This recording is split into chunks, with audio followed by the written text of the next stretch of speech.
একদিকে শান্ত জলের নাফ নদী আর অদূরেই মিয়ানমারের সারি সারি মায়াবী পাহাড়, আরেকদিকে উত্তাল জলরাশির বঙ্গোপসাগর।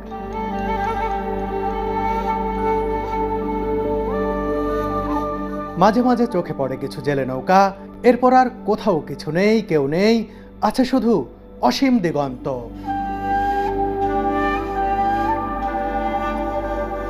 বলছি বাংলাদেশের মূল ভূখণ্ডের সর্বদক্ষিণের ছোট্ট একটি গ্রামের কথা, নাম যার শাহপরীর দ্বীপ।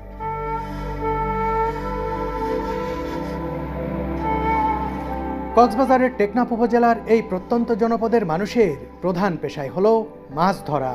তাই তো সুদীর্ঘ জেটিঘাটে এলে চোখে পড়ে সারি সারি জেলে নৌকা আর তাদের কর্মব্যস্ততার চিত্র।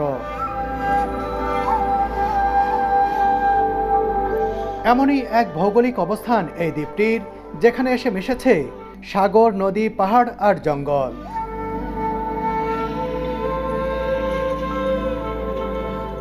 এখানে এমনও নিরিবিলি সমুদ্র সৈকত রয়েছে যেখানে গেলে মনে হবে এই নরম বালির উপরে আপনি ছাড়া আর কেউ পা রাখেনি, এই মনোরম প্রকৃতি আপনি ছাড়া আর কেউ দেখেনি। সত্যি এ যেন প্রাকৃতিক সৌন্দর্য অনন্য এক unseen Bangladesh.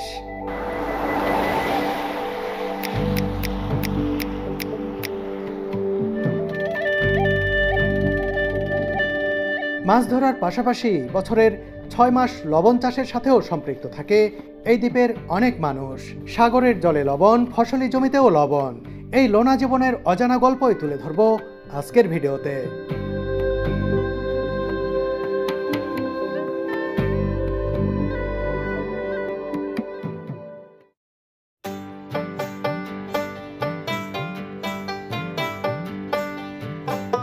Cox's Bazar Saint Martin তো অনেক দেখলাম, এবার যাচ্ছি শাহপরীর দ্বীপে।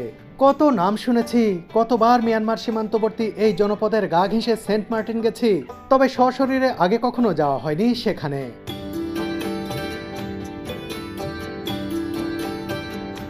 সত্যি কথা বলতে শাহপরীর দ্বীপ নামটার মধ্যেই আলাদা একটা ব্যাপার আছে যা মনকে কল্পনার রাজ্যে নিয়ে যায় নিমিষেই।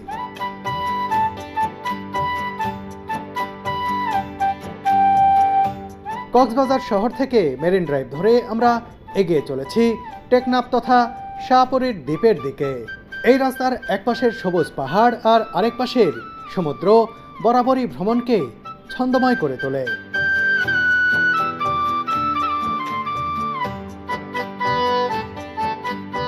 কাল রাতেই আমি আর নিলয় ঢাকা থেকে কক্সবাজারে এসেছি বিমান যোগে। আগেই অনলাইনে রাউন্ড ট্রিপের এয়ার টিকিট বুকিং দিয়ে রেখেছিলাম। এয়ার ফেয়ার মোটামুটি সাশ্রয়ী ছিল, তাই ঝটপট পেমেন্ট করে ভ্রমণটা নিশ্চিত করে ফেলি।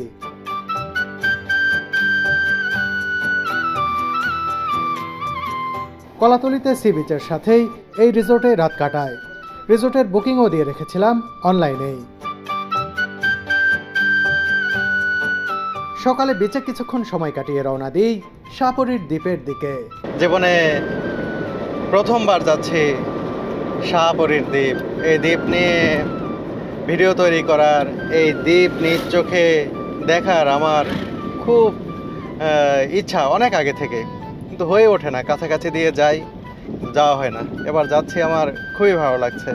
একেবারে মিয়ানমারের মুংডু সীমান্তবর্তী বাংলাদেশের শেষ দ্বীপ বলা যায় শাহপরীর দ্বীপ। এক অসাধারণ জায়গা, নিশ্চয়ই এটা আমাদের ভালো লাগবে।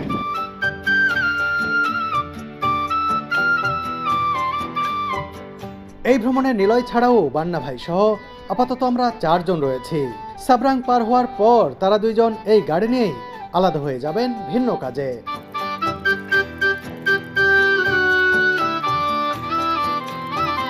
কক্সবাজারেও যে এত বড় পাহাড় আছে, এদিকে এলেই তা টের পাওয়া যায়। কোনো একদিন এই পাহাড়ের পাদদেশের জনজীবন ও সৌন্দর্য নিয়ে ভিডিও তৈরি করব আমি।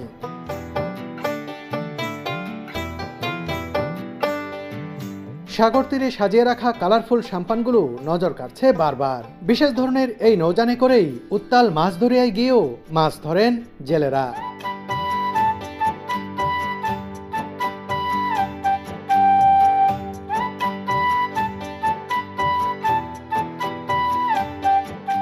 ইচ্ছে করলে টেকনাফ উপজেলা সদর হয়েও আমরা যেতে পারতাম শাহপরীর দ্বীপে, কিন্তু আমরা তা না করে সাবরাং হয়ে সরাসরি যাচ্ছি সেদিকে। সাবরাংও অনেক সুন্দর একটি জায়গা। পাকা ধান ক্ষেত আর সুপারির বাগানের এই দৃশ্য বেশ লাগছে।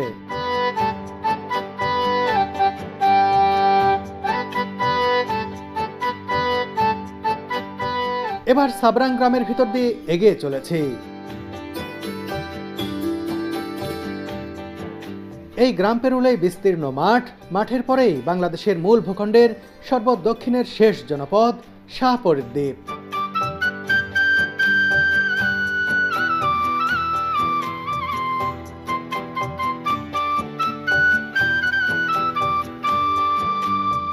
বন্ধুরা, চলতে চলতে সাবরাং পেরিয়ে চলে এসেছি। সাবরাং এবং শাহপরীর দ্বীপের মাঝখানে যে মাঠ, যেখানে লবণ চাষ হয়, পুরো মাঠ জুড়ে লবণ চাষ হয় সেই মাঠে। আর মাঠের শেষেই এই দিকে ওই যে দেখতে পাচ্ছেন, এটাই হচ্ছে শাহপরীর দ্বীপ। ভাড়া করা গাড়ি ছেড়ে দিয়ে রাস্তা থেকে আমি আর নিলয় নেমে যাচ্ছি লবণের ক্ষেতের দিকে। লবণের মাঠে কাজ করছেন অনেকেই, দেখি তাদের সঙ্গে একটু কথা বলি। এর আগে আমি শুধু রাস্তা থেকেই দেখেছি, এরকম মাঠে কখনো নেমে আসেনি, এই প্রথম। লবণের সাদা স্তর পড়ে যায় উপরে, এখন লেভেলিং করা হচ্ছে, তারপরে সম্ভবত পানি দিয়ে আটকে রাখা হবে। পানি শুকিয়ে গেলে উপরে লবণের স্তর থাকবে।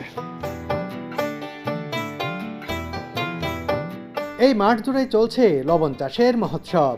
সবে মৌসুম শুরু হয়েছে, তাই জমিগুলো প্রস্তুত করায় ব্যস্ত চাষিরা। লবণ চাষের জন্য জমিগুলো লেভেল করা হয় খুব মনোযোগ দিয়ে।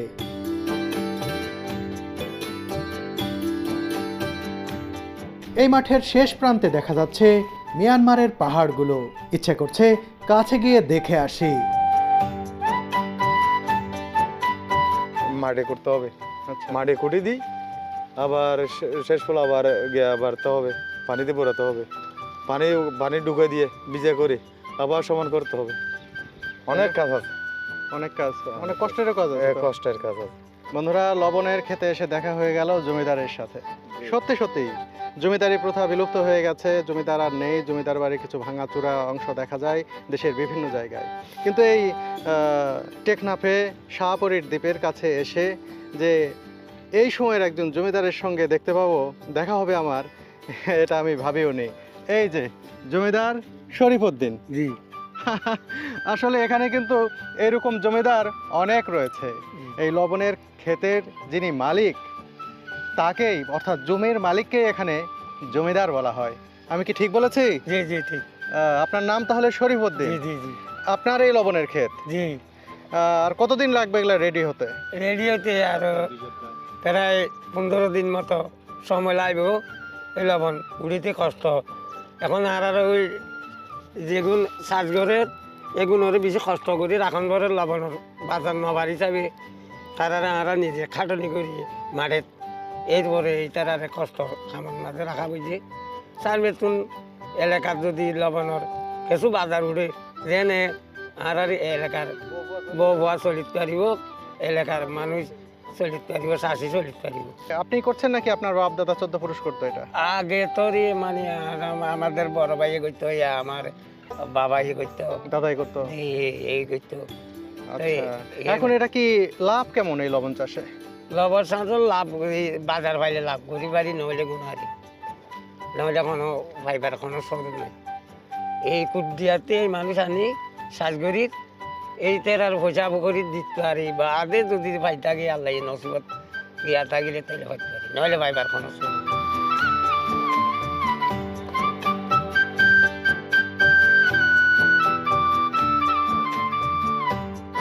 এই যে লবণের ক্ষেত তো প্রস্তুত করা হচ্ছে, আর এই যে সামনে দেখতে পাচ্ছেন লবণ তুলে এরকম ঘর করা রয়েছে, এই ঘরগুলোতে রাখা হয়।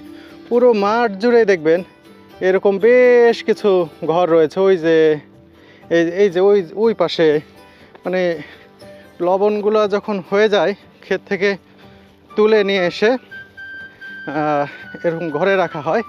লবণ ওই পাশে নাকি লবণ তুলছে, আমরা নিশ্চয়ই দেখতে পাবো, তখন আরও ক্লিয়ার হবেন বিষয়টা। দেখি, ও এটি বন্ধ, ভিতরে ঢুকতে চেয়েছিলাম কিন্তু উপর দিয়ে দেখা যায়। দেখুন, ও না, এখন কিছু নেই। এখানে তারা থাকেন, যারা লবণ নিয়ে কাজ করেন তারা এর ভিতরে থাকেন, পাশাপাশি লবণও রাখেন। ওপাশে মিয়ানমারের পাহাড়গুলো দেখা যাচ্ছে, পাহাড়ের সাথে এই নাফ নদী, নাফ নদীর এপাশেই কিন্তু এই যে জনপদ, ফসলের ক্ষেত এগুলো, আর ওই যে সাপরির দ্বীপ। আমরা ধীরে ধীরে সাপরির দ্বীপের দিকেই এগিয়ে যাচ্ছি। এখানে যারা লবণ চাষ করছেন তারা অধিকাংশই সাপরির দ্বীপ এবং এই সাবরাঙের অধিবাসী।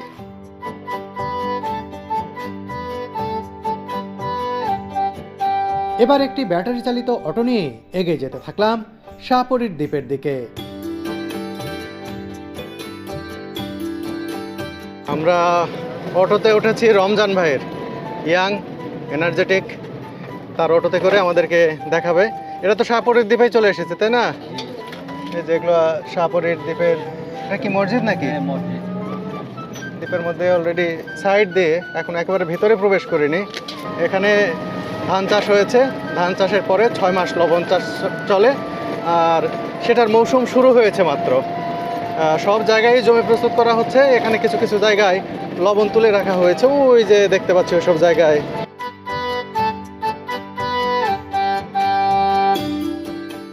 চিংড়ি মাছ দেখতে পাচ্ছি, চাপা মাছ, এই নাফ নদীর মাছ, সমুদ্রের মাছ এবার শুটকি করা হচ্ছে।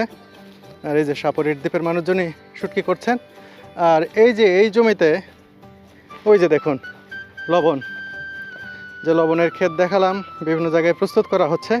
কিছু কিছু জায়গায় লবণ উঠতে শুরু করেছে। 1 সপ্তাহ পর এই এলাকার জমিগুলোতে লবণ তোলার ধুম পড়ে যাবে। এই যে একেবারে এই জমিতে যে লবণ তারা পেয়েছেন সেগুলো তুলে এখানে রেখেছেন। এগুলো কিন্তু রিফাইন করা হবে, ফ্যাক্টরিতে নিয়ে গিয়ে পরিষ্কার করা হবে, দানা ছোট করা হবে, বড় বড় দানার সব লবণ। আসলে এই ধরনের লবণ কিছুটা রিফাইন করা হতো হয়তো, যেগুলো আমরা গ্রামে খেতাম অনেক আগে, যখন প্যাকেটের লবণ গ্রাম বাংলায় পৌঁছায়নি বা বাংলাদেশে ওইভাবে ছিল না। আমি দেখতাম ছোটোবেলায় আমার দাদা হাটে যেতেন, হাট থেকে লবণ নিয়ে আসতেন, এরকম বড় বড় দানার লবণ, সেগুলোতে কিছু ময়লাও থাকতো।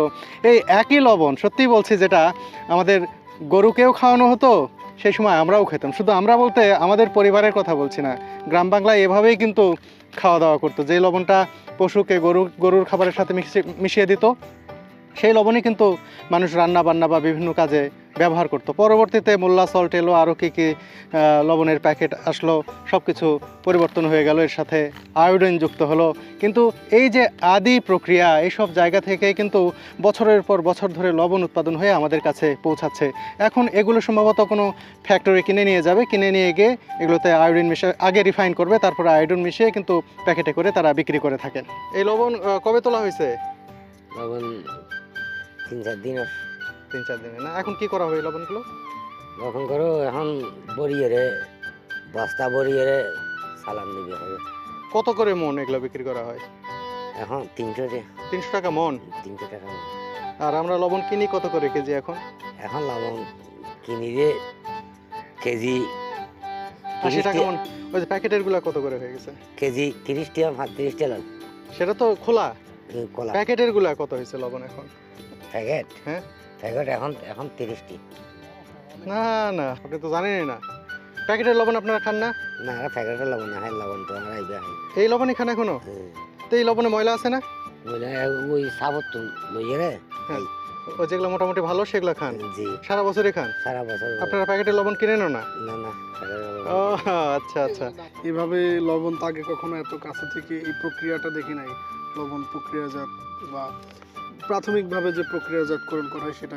এর আগে সমুদ্রের পানি অনেক সময় মনের অজান্তেই খেয়ে ফেলেছে, অনেক নোনতা লেগেছে, কিন্তু এই পানির ভিতরে যে এরকম বড় বড় দানার লবণ থাকে বা পানি শুকিয়ে যেরকম লবণ তৈরি হয়, এটা আসলে একটু অন্যরকম লাগছে। তখন কিন্তু দানা থাকে না, মিশানো থাকে। কিন্তু এটা যে এরকম ক্রিস্টাল আকৃতির হয়ে যায় শুকানোর পরে, সেটা আগে কখনো ভাবিনি। তো একজনকে শোষণ করেই তার একজন বড় লোক হয়। তো আমার মনে হয় তারা আরও বেশি সুযোগ সুবিধা পাবে, অন্তত তাদেরকে যাতে প্যাকেটজাত বা আয়োডিনযুক্ত লবণটা সরবরাহ করা হয়, এটাও কিন্তু যে কোম্পানিগুলো লবণগুলো কিনে নিয়ে যায় এটা ভেবে দেখতে পারে। কারণ তারা যে লবণটা খায় একেবারেই কৃত্রিম অকৃত্রিম যে একদম রেডিমেড মানে রেডিমেড লবণটা তারা পায় না, এটাই অপরিশোধিত। অপরিশোধিত। তো লবণের কিন্তু অন্যতম অনুষঙ্গ কিন্তু আয়োডিন। আয়োডিনের অভাবে অনেক রোগ ব্যাধি হয়, গলগণ্ড হয়। তো আমার মনে হয় যে এই কোম্পানিগুলোকে উচিত অ্যাটলিস্ট এদেরকে প্যাকেটজাত লবণগুলো মানে প্রোভাইড করা, এখানে যারা এই লবণ চাষের সাথে সম্পৃক্ত।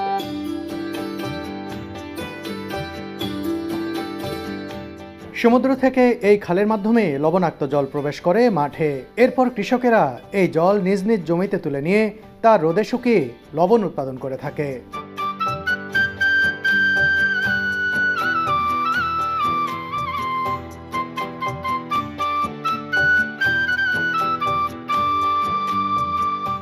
এই যে দেখুন পলিথিন বিছানো রয়েছে, এর উপরে পানি দেওয়া হয়েছে। এই পানিগুলো শুকাচ্ছে আর ধীরে ধীরে লবণের স্তর পড়ছে। এই যে আপনাদেরকে দেখায়, দেখলে বুঝতে পারবেন। এই যে পানি শুকিয়ে যাচ্ছে আর এই যে দেখুন লবণ। এভাবেই বিন্দু বিন্দু জলে যেমন সিন্ধু হয়, ঠিক সেই রকম অল্প অল্প করে অনেক লবণ হয়ে যায়। এই যে দেখুন লবণের স্তর। এভাবে যখন এই পানি সব শুকিয়ে যাবে, এর উপরে মোটা লবণের স্তর পড়ে থাকবে। এই লবণের স্তর ওই যে ওইরকম স্তূপ করা হবে তুলে। দেখুন এটা শুকানোর পর্যায়ে রয়েছে, এটা হয়তো আর একদিন লাগবে পুরাটা শুকাতে। উপরে দেখতে পাচ্ছেন সাদা লবণ জমে রয়েছে। এই যে দেখুন এটা আশপাশের থেকে ক্ষেত থেকে নিয়ে আসা হয়েছে। দেখুন অনেকগুলো লবণ।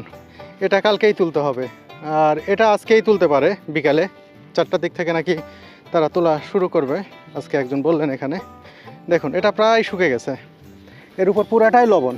এই যে হাত দিলে দেখুন, এই যে দানা এমনি হয়ে গেছে, ক্রিস্টাল আকারে হয়ে গেছে এমনিতেই। দেখুন কত লবণ, খুবই ভালো লাগছে এরকম লবণের খেতে এসে। নীলয় যে বলছিল যে লবণের ক্রিস্টালগুলো এভাবে তৈরি হয়ে যায়, এটা প্রকৃতিগতভাবেই তৈরি হয়ে যায়, মানে তাদেরকে এটা ভাঙাতেও হয় না, কিছুই করতে হয় না। দেখুন এই যে লবণ, আর এই দানাগুলো দেখুন।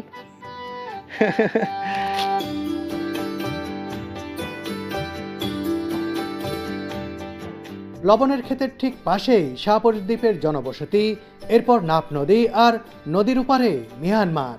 এই দৃশ্য সত্যিই মনোরম।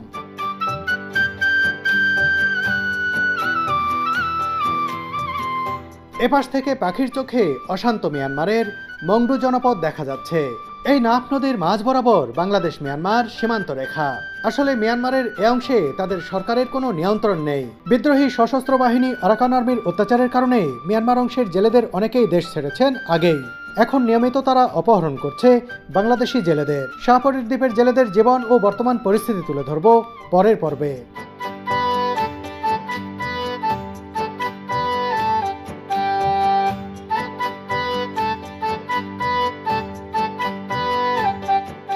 এখানে দেখুন ছুরি মাছ শুকানো হচ্ছে, একবারে পাতলা মাছ। এই মাছগুলো তো অনেক মজা না ভাই? কোথায় এটা, নাফ নদী না সমুদ্রে ধরা? নাফ নদীতে, তারা নাফ নদীতে এই মাছগুলো ধরেছেন।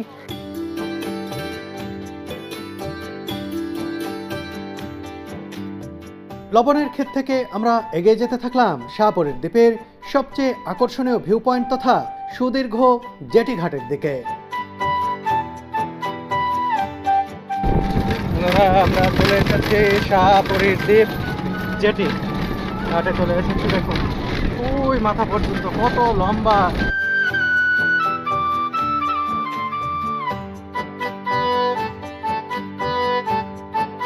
এই যে দেখুন এই দিক দিয়ে, এই ব্রিজ দিয়ে ওই মাথায় চলে যেতে হবে। ওখান থেকে ট্রলার ছেড়ে যায়, স্পিড বোট ছেড়ে যায় একেবারে মিয়ানমারের, ছেড়ে যায় একেবারে সেন্ট মার্টিনের দিকে।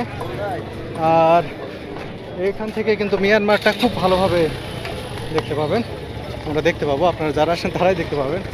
ওই যে দেখুন মিয়ানমারের পাহাড়গুলো দেখা যাচ্ছে, মিয়ানমারের জনপদগুলো এখানে দেখা যাচ্ছে। আর যেটির সাথে এই জায়গাটি পার্কিংয়ের জায়গা হিসেবে তৈরি করা হয়েছে। এখানে বেশ কিছু হোটেল রয়েছে, খাবারের দোকানপাট রয়েছে।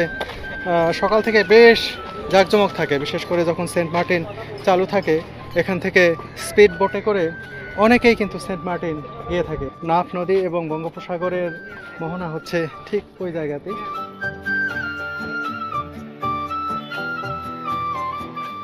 বন্ধুরা এই ঘাটের এখানে এলজিডি একটি রেস্ট হাউস আছে, যেটা এলজিডি রেস্ট হাউস, কিন্তু এখানে কাউকে থাকতে দেওয়া হয় না।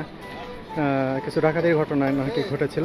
যাই হোক, এর পাশেই দেখুন শুটকির একটি দোকান মোড়ের উপরে, আর শশা, খুব একবারে তরতাজা শশা।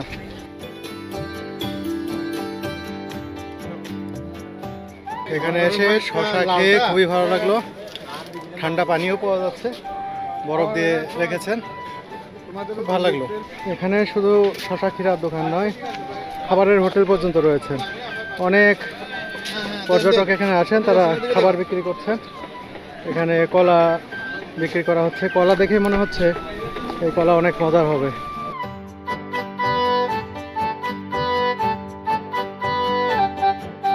বন্ধুরা, এই দোকানগুলোতে কিন্তু বার্মিস প্রোডাক্ট অনেক পাওয়া যায়। নিলয় কি চন্দন মুখে দেওয়ার জন্য পছন্দ করছে, ওটা নিবে।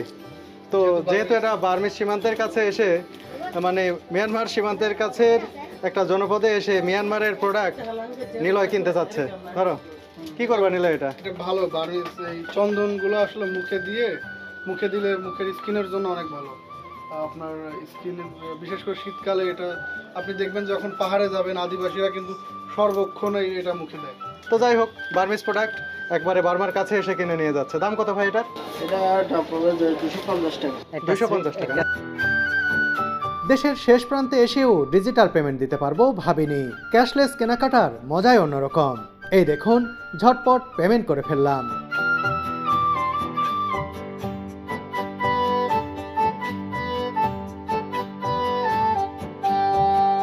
আসলে এখন সেন্ট মার্টিন যাওয়ার সিজন, সে কারণেই অনেক পর্যটক আশপাশে রয়েছে। হোটেল ভর্তি আছে দেখলাম। আর এখান থেকে যেহেতু সেন্ট মার্টিন যাওয়া যাচ্ছে, তাই এখানে অনেকেই আসছেন। এখন জেটির উপর দিয়ে হাঁটছি, অনেক লম্বা।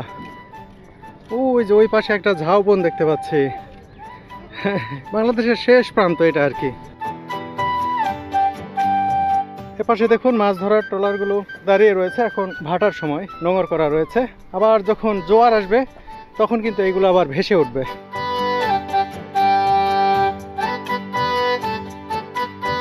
আর ওই দূরে ওইদিকে কিন্তু জেলে পড়লি, আমরা ওই দিক দিয়ে আসলাম। দেখুন, এখানে অনেক মাছ ধরার ট্রলার রয়েছে, যাত্রীবাহী ট্রলার রয়েছে। এগুলো মাছ ধরার ট্রলার। আর এখান থেকেই যাত্রীবাহী ট্রলারগুলো ছেড়ে যায় সেন্ট মার্টিনের উদ্দেশ্যে। এদিক দিয়ে ছেড়ে এই দিক দিয়ে এই সোজা সেন্ট মার্টিন, এই পাশ দিয়ে বহু দূর পর্যন্ত এই মিয়ানমার সীমান্তের ধার দিয়ে কিন্তু এই ট্রলারগুলো চলাচল করে। স্পিড বোট চলাচল করে। স্পিড বোট কিছুটা ঝুঁকিপূর্ণ হয়, কিন্তু খুব দ্রুত যাওয়া যায়। এই যে দেখুন, কত বড় বড় ট্রলার, ফিশিং ট্রলার। এগুলো হয়তো মাছ ধরে ফিরেছে, রাতে হয়তো আবারও মাছ ধরতে নামবে। একবেলা মাছ ধরলে একবেলা আবার রেস্টে থাকে, বা একদিনও এরকমও হইতে পারে যে একদিন মাছ ধরে আবার 2-1 দিন রেস্ট নেয় তারা।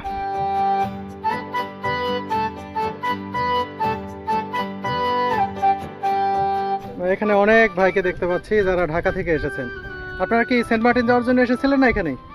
এখানেই না, এখানেই আসা। ঢাকা থেকে যারা কক্সবাজারে আসেন তাদের অনেকেই আবার শাহপরীর দ্বীপ পর্যন্ত ঘুরতে আসেন। শুধুমাত্র যে সেন্ট মার্টিন যাবেন এখান থেকে সেরকম না। বাংলাদেশের শেষ প্রান্তের একটি দ্বীপ, শাহপরীর দ্বীপ, সেটি তারা দেখতে আসেন। নিশ্চয়ই তাদের এটা অনেক ভালো লাগে। যেটির শেষ প্রান্তে এসেছি, মূল জায়গা আর কি। এখান থেকেই সব নৌযানগুলো ছেড়ে যায় এবং পরিচালনাও করা হয় এখান থেকে। আর সবচেয়ে আকর্ষণীয় হচ্ছে এই জায়গা থেকে মিয়ানমার দেখতে পাওয়া। নাফ নদীর গভীরতম অংশ এটি। এমন জায়গায় এই যেটি তৈরি করা হয়েছে, ভাটা হলেও এই জায়গায় পানি থাকবে সেভাবেই তৈরি করা হয়েছে। দেখুন, ভাসমান রয়েছে এখানে নৌযান। আর নাফ নদীর পরেই মিয়ানমারের জনপদ। ওইখানে সম্ভবত মিয়ানমারের সশস্ত্র বাহিনীর সদস্যরা থাকে, ওইখানে কিছু স্থাপনা দেখা যাচ্ছে। আর আগেও বলেছি, এই পাশে হচ্ছে মংডু শহর। আর এখানে বেশ কিছু মাছ ধরার নৌকা রয়েছে। খুবই স্নিগ্ধ একটি জায়গা। এখান থেকে যে নাফ নদী গিয়ে বঙ্গোপসাগরে মিলিত হয়েছে এই মোহনা, সব মিলিয়ে কিন্তু দুর্দান্ত একটি জায়গা এটি। আর এই সোজা যদি আমরা নৌযানে করে যাই তাহলে আমরা সেন্ট মার্টিন পেয়ে যাব। এই সোজা আমাদের এগোতে হবে।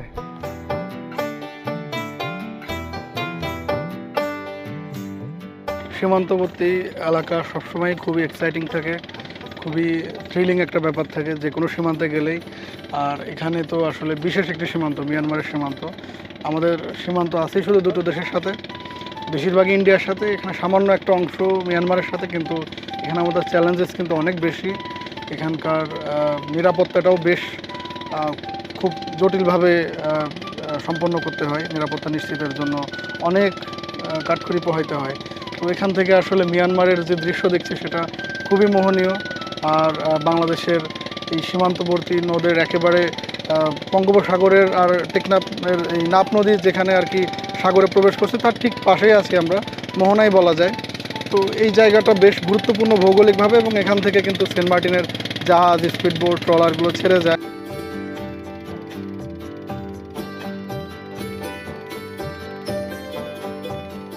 এটা অসাধারণ অসাধারণ, আসলে বলার মতো কোনো ভাষা নেই। আসলে নাফ নদী মিয়ানমার এখান থেকে দাঁড়িয়ে আমরা আসলে দেখতে পারবো, এখানে না আসা পর্যন্ত কেউ অনুভব করতে পারবে না যে এটা কতটা সুন্দর। স্নিগ্ধ নদীর পাশেই অশান্ত জনপদ, এটা আপনার কাছে কেমন লাগছে? এটা অনেক সুন্দর লাগছে। তারপরেও একটু ভিতরে ভয় আতঙ্ক করছে যে কখনো যদি ইনস্ট্যান্ট যদি কোনো প্রবলেম, এই ভয় আতঙ্ক করছে। একজন বলল যে রিসেন্টলি বিগত 2 মাসের মধ্যে 200 থেকে 250 জেলেকেও তারা ধরে নিয়ে গেছে, তাদের ট্রলারগুলো ছিনতাই করছে। এগুলো শুনে অত্যন্ত খারাপ লাগছে আর কি।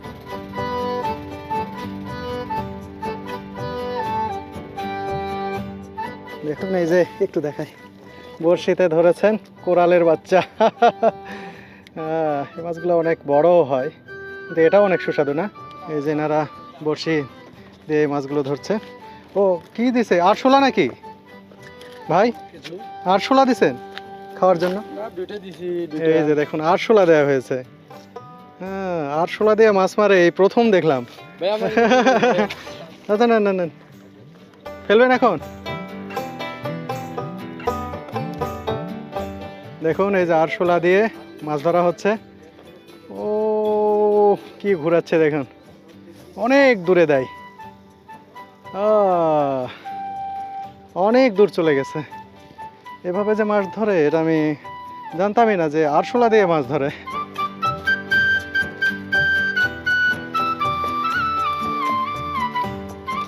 এই যে আপা মনে হয় মাছ ধরেছেন। আপা মাছ পাইছেন নাকি? আটকাইছে? এই তো, আরে বাবা, এটা কি মাছ, নাম কি? দেখি দেখি দেখি দেখি দেখি দেখি দেখি দেখি দেখি হ্যাঁ, এই যে পোয়া মাছ। বন্ধুরা দেখুন এই যে আপা ধরেছেন বড়শিতে পোয়া মাছ। এটা এই একটাই পাইছেন আজকে? আরো পাইছেন? কোথায় রাখছেন মাছগুলা? ও ওইদিকে রাখছেন? ঠিক আছে ঠিক আছে ঠিক আছে, ভালো থাকেন। হ্যাঁ, ওনারা একটু ক্যামেরায় আসতে শাই ফিল করেন। যাই হোক, আমি শুরুতে বুঝিনি। জেটিঘাট থেকে আমরা রমজানের অটোতে চেপে এগিয়ে যেতে থাকলাম দ্বীপের দক্ষিণ প্রান্তের দিকে, যেখানে বঙ্গোপসাগর ছুঁয়েছে বাংলাদেশের শেষ ভূখণ্ড। বন্ধুরা, এ পাশে সারি সারি মাছ ধরার নৌকা, এই যে সাম্পানগুলো দেখতে পাচ্ছি। ভাটার সময় এখানে নোঙর করা ছিল, এখনো আছে এই নৌকাগুলো।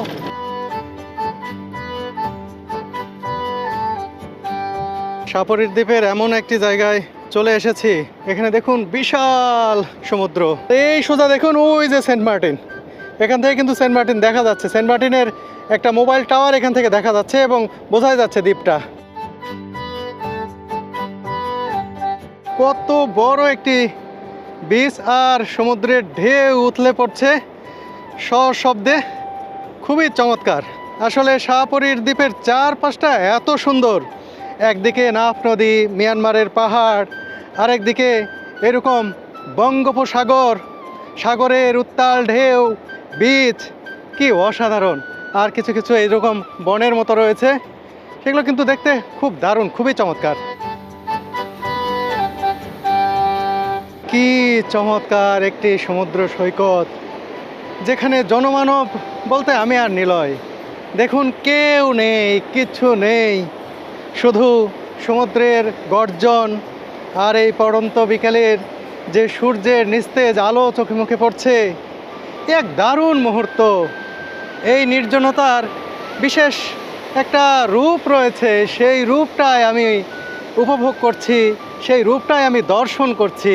দেখুন অদূরেই ভাসছে মাছ ধরার ট্রলার, আর ছুটে আসছে এই যে দেখুন ফেনীল ঢেউ, ঢেউয়ের সাথে সাথে আমি পিছনে সরে আসছি, এই ঢেউ বেশ কিছু বালি সঙ্গে করে নিয়ে আসছে। কি চমৎকার একটি এই জায়গা, এই শাহপরীর দ্বীপ। দেখুন শাহপরীর দ্বীপের দিকে তাকালে শুধু নারিকেল গাছ আর সুপারি গাছ দেখতে পাবেন। খুবই সবুজ, খুবই সুন্দর একটি দ্বীপ এটি।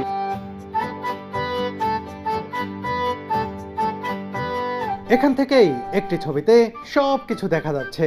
দেখুন বঙ্গোপসাগর, শাহপরীর দ্বীপ, নাফ নদী আর মিয়ানমার, এক ফ্রেমে সব কিছু। শাহপরীর দ্বীপ দক্ষিণ পাড়ার পাশ দিয়ে যাচ্ছি, বঙ্গোপসাগরের ঢেউয়ের গর্জন শুনতে শুনতে। ও কি সুন্দর বাড়ি, এক একটা বাড়ি দেখুন অদ্ভুত রকমের, আর প্রত্যেকটা বাড়ির সামনে পেছনে এই সবজি চাষ করা হয়েছে, আর বাড়ির ধার দিয়ে এই নারকেলের গাছ। খুবই সুন্দর লাগছে।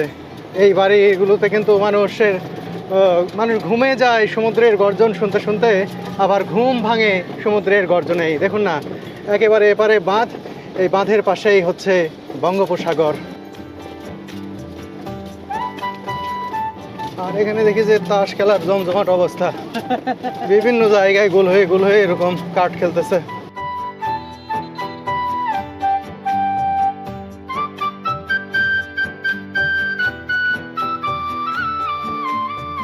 বন্ধুরা চলে এসেছি শাহপরীর দ্বীপ বাজারে। এই বাজারটা খুবই জমজমাট। এপাশে হাতে তৈরি বিভিন্ন জিনিস ঘর গৃহস্থালিতে ব্যবহারের জন্য, বা এগুলো লবণ তোলার ক্ষেত্রে ব্যবহার করা হয় কিনা জানি না। আর এইদিকে ঝাড়ু, বিভিন্ন ধরনের ঝাড়ু, গাছের ডালপালা দিয়েও যে ঝাড়ু হয়, এখানে এসে প্রথম দেখলাম আমি। দেখুন, ও এগুলা মাছ রাখার জন্য নাকি ভাই?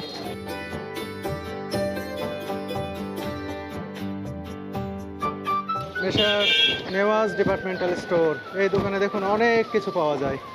এখানে একটু টুকটাক জিনিস লাগবে আজকের জন্য, একটা জোড়া স্যান্ডেল পাই কিনা একটু দেখতে হবে, আর কিছু প্রসাধন সামগ্রী। হালকা শীত পড়েছে, ঠোঁট ফেটে যাচ্ছিল, দেখি কিছু পাই কিনা এখানে। সেই দোকানে অনেক কিছু পাওয়া যায়, কাপড় চোপড় থেকে শুরু করে কসমেটিক্স, সব কিছুই তো বিক্রি করেন দেখি।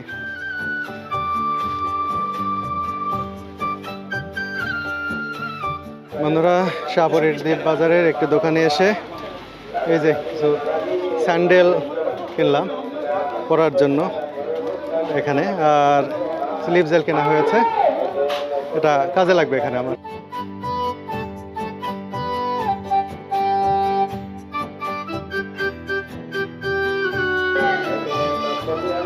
কত জানো? 400?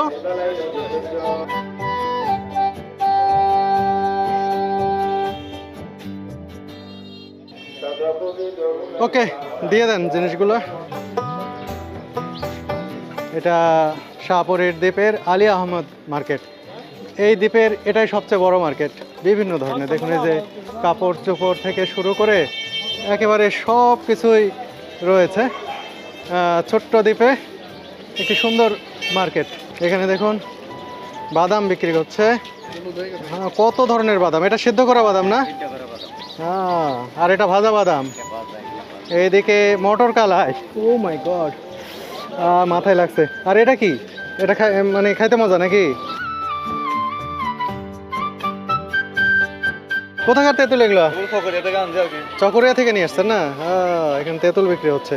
তেঁতুল দেখেই তো খাইতে ইচ্ছে করে।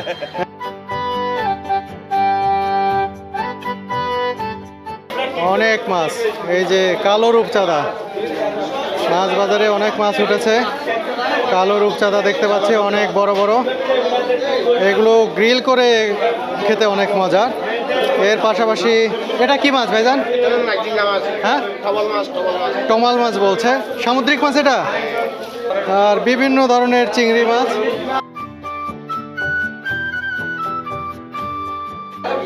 ভাইজান এই মাছটা কি? আমাদের গ্রামের বাসায় বলি হাওয়াইসা, আপনাদের ওদিকে বলে লালিসা। হ্যাঁ, লাল চিংড়ি বলে, তাই না? লাল চিংড়ি বলে। আর এটা কি সাদা চিংড়ি? এটা সাগাইসা বলি, ছোট সাগাইসা। কেমন দাম এই চিংড়ি মাছগুলো? এগুলো হচ্ছে কেজি 700 টাকা। এই বাজারে মাছ কেমন ওঠে? এটা হচ্ছে মাছ পড়ার উপর নির্ভর, আচ্ছা, সময় কম উঠে, কম সময় বেশি ওঠে। এগুলো তো সব এই ইয়া থেকে এটা এখানকার হচ্ছে স্থানীয় নাপ নদী আর ওদিকে হচ্ছে বঙ্গোপসাগর, দুই জায়গা থেকে আসে। হ্যাঁ 2 জায়গা থেকে আসে। এগুলো হলো কালাপিয়া হ্যাঁ, তেলাপিয়া তো এগুলো 200 টাকা চাষের। 250 টাকা। এগুলো তো চাষের। হ্যাঁ শ্বাসের। হ্যাঁ এটা হলো সাগরের মূল্য মাছ। হ্যাঁ, এটার দাম কত? এটা 200 টাকা কেজি, 130 টাকা এরকম। আর এটা এটা কেজি 150 টাকা। এখানে যে ইলিশগুলো পাওয়া যায় সেগুলো দাম কত? ইলিশ আছে, ওই দেখেন ইলিশ দাম কত এগুলো? দাম 1100 টাকা 1200 টাকা। এখানেও তো অনেক মাছ। কালো রূপচাঁদা, এটা কি মাছ?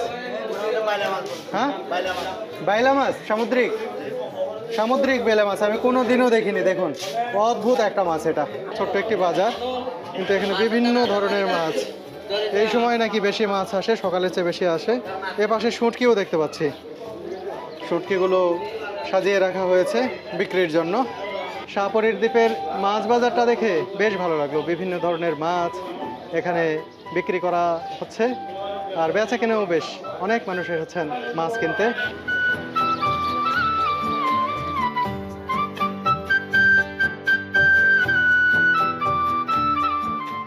এই দোকানে অনেক সুপারি, পান সুপারিরই দোকান। দেখুন কত পান সুপারি রয়েছে। এই যে পান, এখানে সুপারি রয়েছে। একটা ইয়েতে কত সুপারি দেখুন, অনেক সুপারি এবং কালারফুল, খুব সুন্দর লাগে।